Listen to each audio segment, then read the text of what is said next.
Most of what you've been taught about visualization actually won't get you to your goals. It can help you make some progress, but you might feel like you're always just wanting a little bit more, and it might not feel worth it. Now, before I teach you exactly what I mean and why this doesn't work, my name is Liz, and I'm a 3-time Olympian in javelin, and I was a professional athlete for 20 years. So I've been there and done that with visualization. If you want more performance tips from someone who knows what actually works because they've been in the trenches and tried it, and someone who's actually tried it with a ton of their athletes and seen success, subscribe, like, and comment. I first started doing visualization years ago by following 10-minute mental toughness, and it was incredible, but it was missing something: embodiment. When we visualize, the first thing that I learned from that book was that you have to visualize from a first-person perspective. A lot of the time, athletes are visualizing themselves from the outside. But the problem is, they only know how it looks from someone else's perspective. They don't know how it feels from the realm. And we're in sports, so how we feel is incredibly important. If you take this visualization hack, it's going to take it to the next level. So instead of just sitting on the floor peacefully and trying to meditate and breathe and just see it in your mind's eye, instead, we want to feel it. This is why you'll see athletes sometimes going through what they're doing, for example, as a javelin thrower, and visualizing with their body and actually going through the motions. But what if we took it a step further? What if we took it to the biggest emotional moment that an athlete could possibly experience, to get their nervous system ready to be able to handle that kind of success? I had this idea when I was coming out of the shower. Came out, I was toweling myself off, and it reminded me of being at the Pan American Games, where I held the flag above my head and I ran around the track.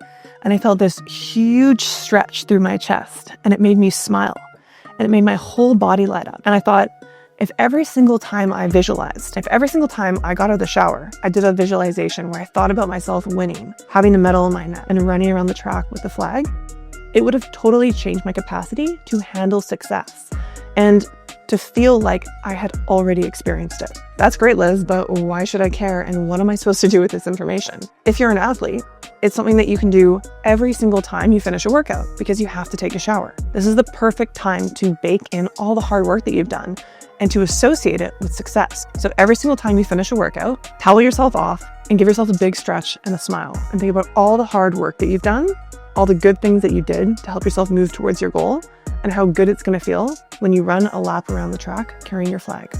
If you're somebody who works in an office job and you have a specific goal, remember Amy Cuddy's power poses. She proves that blood levels of certain hormones can completely change if we just stand in certain poses.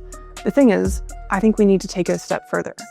You will build confidence and you will feel more confidence if you stand this way. But if you smile like a confident person, if you pull it to an extreme so that your body can feel the stretch, that's when you can really boost the feelings within your body. So whether it's standing on a finish line with your arms raised high in the air, whether it's standing on top of the mountain, thinking about how high you climbed and how proud of yourself you are. There's so many different ways that we can stand and move our bodies to visualize it before it happens. You say, but Liz, I feel kind of dumb doing this in public. Don't do it in public. That's the best thing about it. You want to do this in the privacy of your own home because you want to be able to fully express yourself and practice expressing yourself in a way that you never have before. And when we can do that without feeling like we're being watched, when we can actually embody our visualization, it makes it easier and easier to step into. I first started thinking about power poses when my good friend and personal trainer Pax introduced me to this. He was trying to tell me about how much he loved manga and he loved anime characters. And he said when those characters go into their power poses and they go, "Gah!" and I couldn't get into that position. I was like, how is he doing this? How is he creating force with his body? And he handed me this. This taught me how to create force with my body in a way that was bending the earth. And that's when I really started to understand that we can generate all this force, and even including my face, and doing that pose with intensity made me feel something. And it was something I'd never allowed myself to tap into because I wasn't letting myself make facial expressions to go with the movement. If we don't practice expressing these emotions in small, safe doses or in safe doses of environment daily, then how are we going to possibly exude them on center stage, in the middle of the track meet, in the middle of the stadium, or in front of other people? And if you're saying, well, Liz, I'm not an athlete.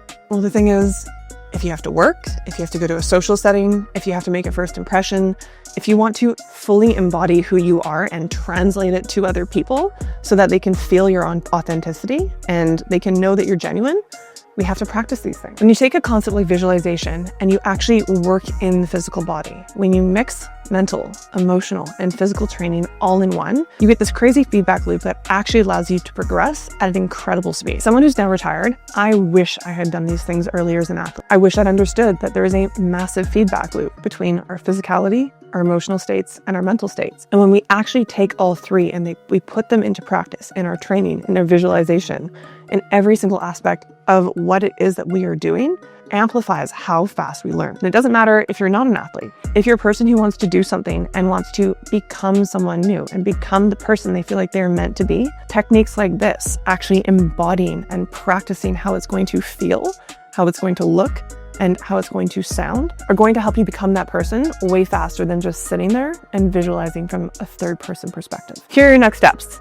If you found this video helpful, please drop a like and a comment below. It helps others find this video as well and helps you all progress together. If you want my free course on peak performance tips that I learned from 20 years of being an athlete, that's in the description below. And if you are an athlete trying to get to the next level, or you're a former athlete and you're trying to find a way to love your training again and feel just as powerful as you did back in the day, that's also in the description below. See you later.